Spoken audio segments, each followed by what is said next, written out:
أعوذ بالله من الشيطان الرجيم. بسم الله الرحمن الرحيم. والفجر وليال عشر والشفع والوتر والليل إذا يسر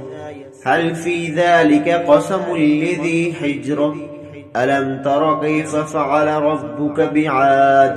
إرم ذات العماد التي لم يخلق مثلها في البلاد وثمود الذين جابوا الصخر بالواد وفرعون ذي الأوتاد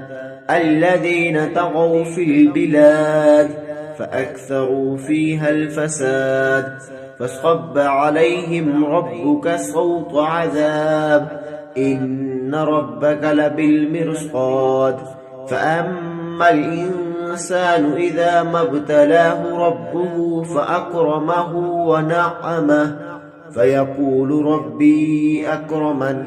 وأما إذا ما ابتلاه فقدر عليه رزقه فيقول ربي أهانن كلا بل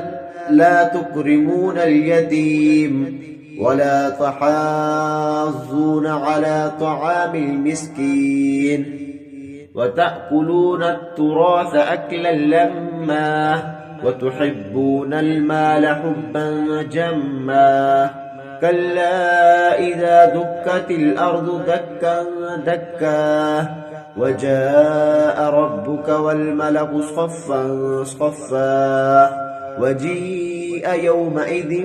بجهنم يومئذ يتذكر الإنسان وأنى له الذكرى يقول يا ليتني قدمت لحياتي فيومئذ لا يعذب عذابه أحد ولا يؤثق وثاقه أحد يا أيتها النفس المطمئنة ارجعي إلى ربك راضية